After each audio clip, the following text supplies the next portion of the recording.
প্রথম কথা, মমতা বন্দ্যোপাধ্যায় একটা মিথ্যাবাদী। এই সর্বনাশের মূলে হইল রাজ্যের এই মুখ্যমন্ত্রী মমতা বন্দ্যোপাধ্যায়। আমি এবং আমরা ল পড়িনি, কিন্তু আমরা ল মেকার দীর্ঘদিন। আমরা বারে বারে বলেছি রিভিউ পিটিশনটা তখনই লাই করবে যখন যোগ্য অযোগ্য তালিকা নিয়ে রাজ্য সরকার অর্থাৎ এসএসসি যাবে।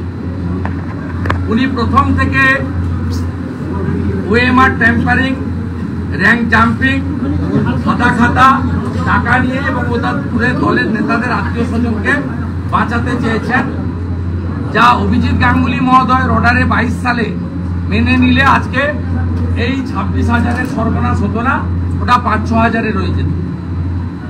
উনি যতবার রিভিউ পিটিশন করুন না কেন, ইতিমধ্যে SSC review petition set aside হয়েছে এবং সেখানে আরো জটিলতা বেড়েছে।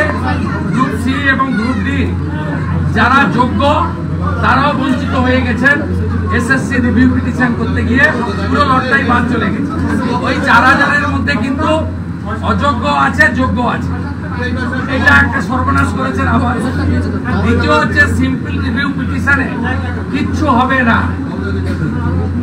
বারে বারে সুপ্রিম কোর্টে যারা যাচ্ছেন, ইন্ডিভিজুয়াল বা অ্যাগ্রিড পার্সন যেই যাচ্ছেন, সুপ্রিম কোর্ট বলছে অযোগ্য মানে অযোগ্য, আপনাদের পরীক্ষায় বসতে দেওয়া হবে না, বাড়ি চলে যান।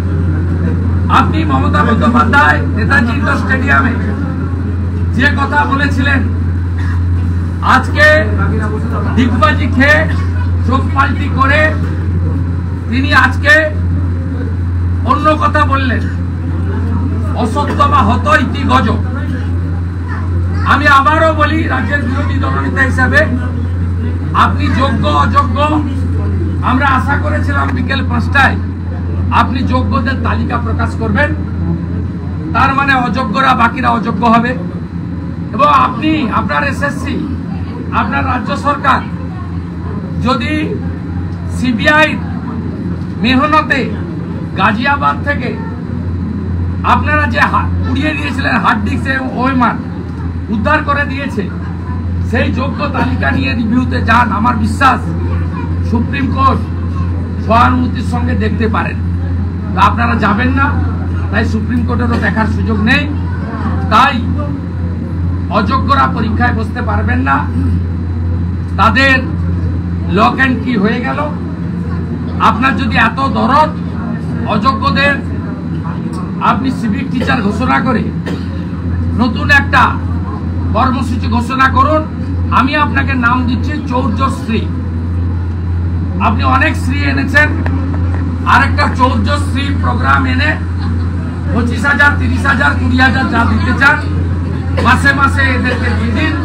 স্কিমটার নাম দিন চৌর্যশ্রী, মানে চৌর্যবৃত্তি। চৌর্যশ্রী নামে একটা স্কিম চালু করে দেন। আর বাকি যারা পরীক্ষায় বসতে পারবে তাদেরকেও কি পরিণতি হবে আমরা কেউ জানি না।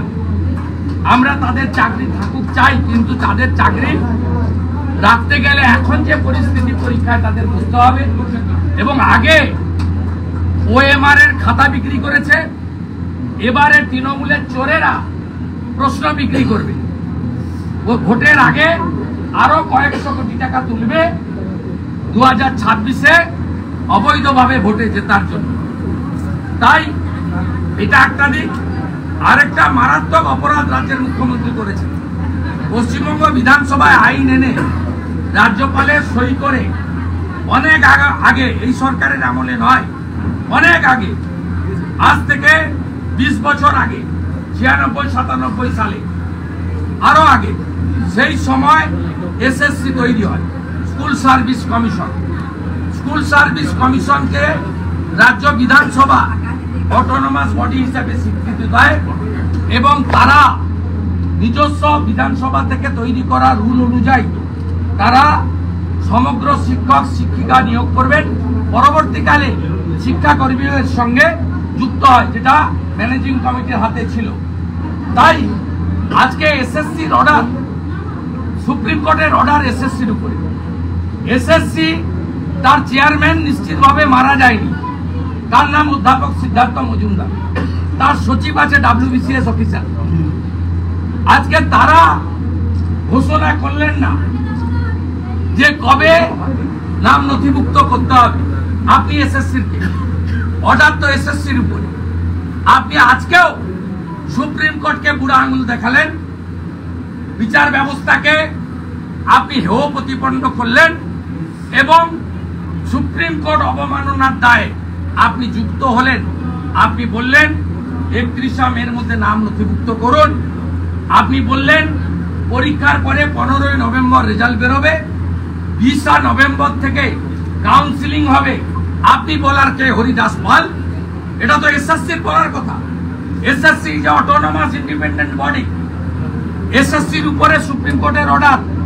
এসএসসির চেয়ারম্যান আছেন, সেক্রেটারি আছেন, তার আলাদা অফিস। আপনি কে বলা? আপনি মুখ্যমন্ত্রী হিসেবে এসএসসি কে পরামর্শ দিতে পারেন, আপনার কোনো অধিকার নেই এই বিজ্ঞপ্তি জারি করা।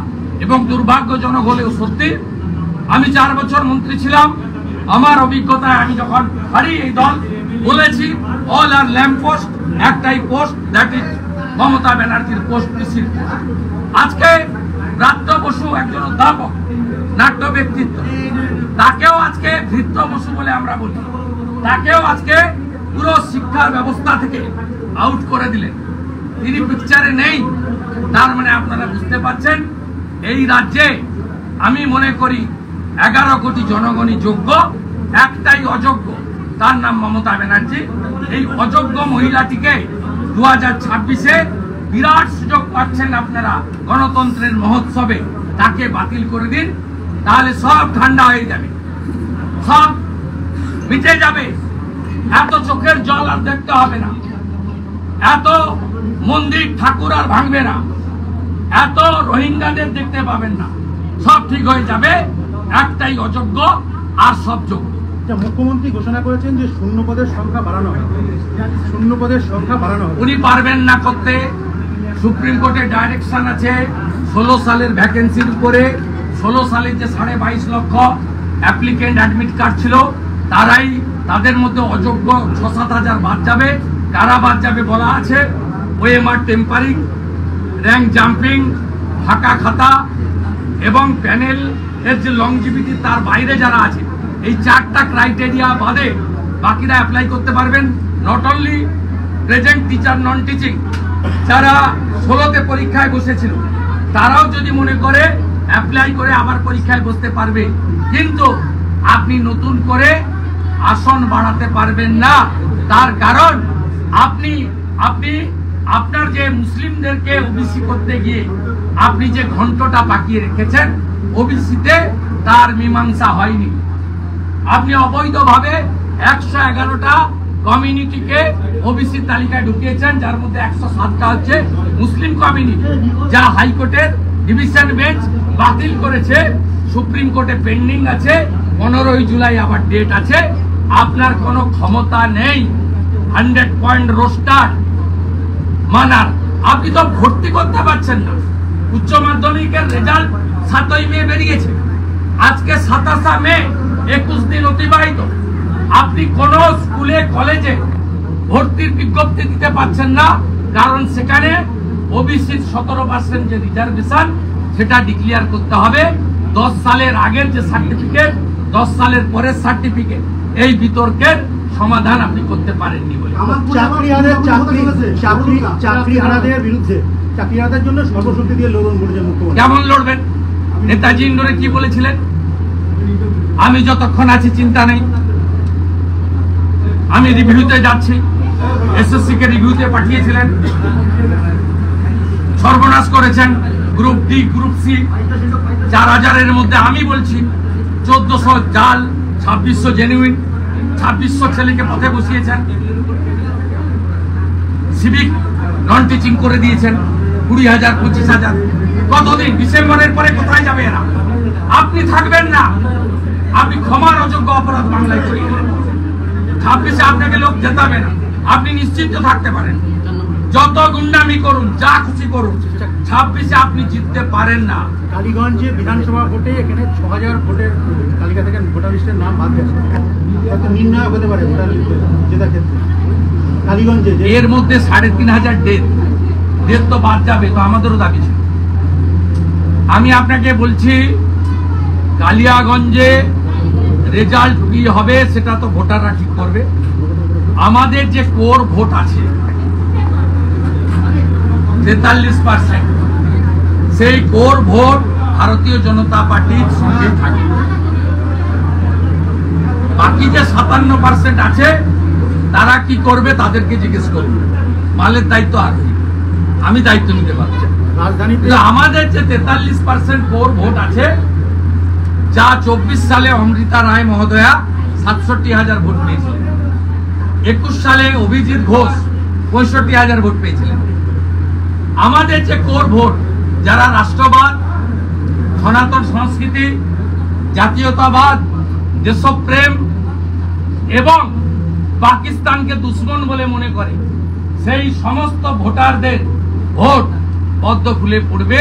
তারা প্রার্থী দেখে না, তারা নরেন্দ্র মোদীকে দেখে, তারা ভারত মাতাকে, অখণ্ড ভারতের কল্পনা করে, তারা মা ভারতীর চরণে প্রণাম করে কমলে পদ্মে ভোট দেবে। এটুকু আমি বলতে পারি। বাকি যোগ বিয়োগের অঙ্ক কি হবে না হবে সেগুলো আলাদা কথা। একটা উদাহরণ নদিয়ার মাটিতে দিয়ে যায়, শ্রী চৈতন্য দেব মহাপ্রভুর মাটিতে। পশ্চিমবাংলায় কি উপনির্বাচন হয়? হয় না। 2021 শান্তিপুরে এমএলএ জিতেছিলেন মাননীয় সাংসদ জগন্নাথ সরকার। তিনি এমএলএ সিট ছাড়েন, উপনির্বাচন হয়। সেই উপনির্বাচনে ব্রজকিশোর গোস্বামী বিজেপির নিরঞ্জন বিশ্বাসকে 60,000 ভোটে হারান, 60+।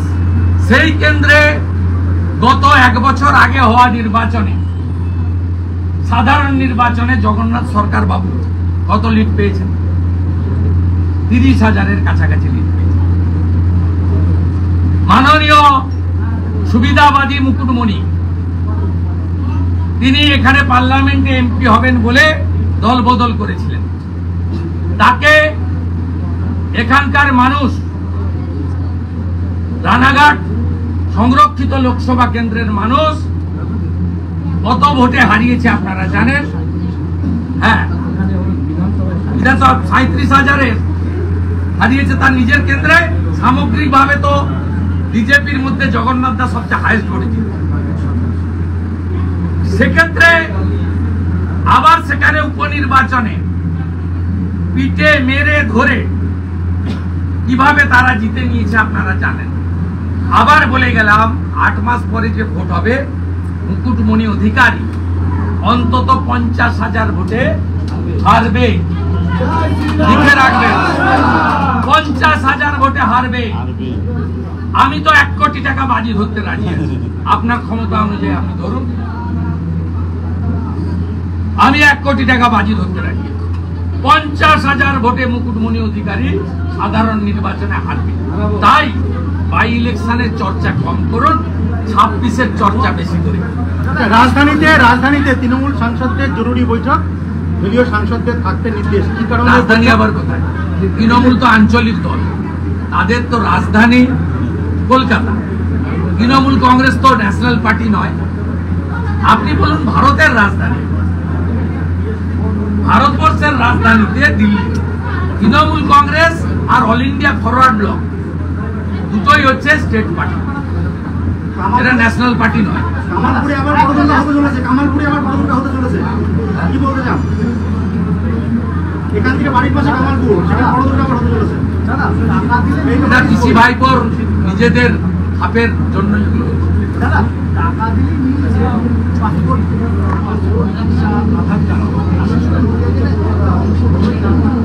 এর জন্য দায়ী তৃণমূল এবং পুলিশ। পাসপোর্ট নিতে গেলে পুলিশের ভেরিফিকেশন ইম্পর্টেন্ট। পুলিশের ভেরিফিকেশন হয় বিশেষ কমিউনিটি দেখে এবং টাকার বিনিময়ে। স্বাভাবিকভাবে পাসপোর্ট অথরিটির চেকিং এর সুযোগ নেই, তাদের ইনফ্রাস্ট্রাকচার থানা লেভেলে নেই। থানা লেভেলে পুলিশের উপর তারা ডিপেন্ড করে। এই জন্যই এই সরকারটাকে তুলে ফেলে দেওয়া উচিত। অসমে হেমন্ত বিশ্ব শর্মা যেমন করছেন, মহারাষ্ট্রে দেবেন্দ্র ফাডনবিস যেমন করছেন, গুজরাটে ভারতীয় জনতা পার্টির সরকার যেমন করছেন, ঠিক এমনই ভাবে এমন একটা রাষ্ট্রবাদী সরকার এখানে আনুন যারা হিন্দু শরণার্থীদের আশ্রয় দেবে। উদ্বাস্তু ধর্মীয় উৎপীড়নের কারণে তারা বাংলাদেশ ছাড়ছেন, আর রোহিঙ্গা মুসলমান অনুপ্রবেশকারীদের চিহ্নিত করে গুজরাট, মহারাষ্ট্র, উত্তরপ্রদেশ, দিল্লি, আসাম যে ব্যবস্থা নিচ্ছে সেই ব্যবস্থা চলুন। আর পারিবারিক কারণে কলকাতায় এসেছিলেন, দেখা করলেন, কি বলবেন?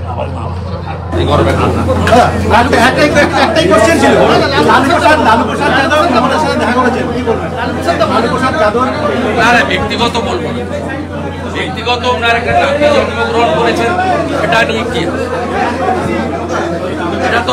এটা সবটা রাজনীতির আগে, এটা কমপ্লিটলি ওনার যে পুত্র তেজস্বী যাদব তার একটি সন্তান হয়েছে যা টিভিতে দেখলাম, এটা কমপ্লিটলি একটা ব্যক্তিগত বিষয়, সৌজন্যের বিষয়, এটা নিয়ে রাজনীতির বক্তব্য রাখবে।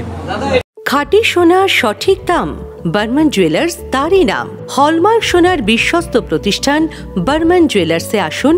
যে কোনো উৎসবে, উপহারে, নিত্য প্রয়োজনে নিজের মনের মতো গহনার অর্ডার দিন, অথবা আমাদের রেডিমেড জুয়েলারি বিভাগ থেকে আপনার মনের মতো গহনা কিনুন। হ্যাঁ, বিশ্বস্ত গহনার একমাত্র প্রতিষ্ঠান বর্মন জুয়েলার্স। খাঁটি সোনা এবং রূপোর গহনা পাওয়া যায় সঠিক দামে বর্মন জুয়েলার্সে। সীতাহার, কানের বালা, বাউটি, চূড়, কঙ্গন, কি চাই আপনার? যে কোনো বিয়ে হোক, যে কোনো উৎসব হোক, যে কোনো অনুষ্ঠান হোক, আপনার মনের মতো গহনা আমাদের কাছে বানাতেও পারেন অথবা রেডিমেড কিনতেও পারেন। বর্মন জুয়েলার্সের অনেক কালেকশন রয়েছে। হালকা ভারী সব ধরনের কালেকশানে সেজে উঠেছে নিত্য নতুন গহনায় বর্মন জুয়েলার্স। আমার আপনার সবার প্রিয় জুয়েলারি প্রতিষ্ঠান Barman jewellers, 26 south AB road, post Fingapara, Kakinara, উত্তর 24 পরগনা। প্রোপাইটার রঞ্জিত বর্মন। বর্মন জুয়েলার্সে সকলকে জানাই সাদর আমন্ত্রণ।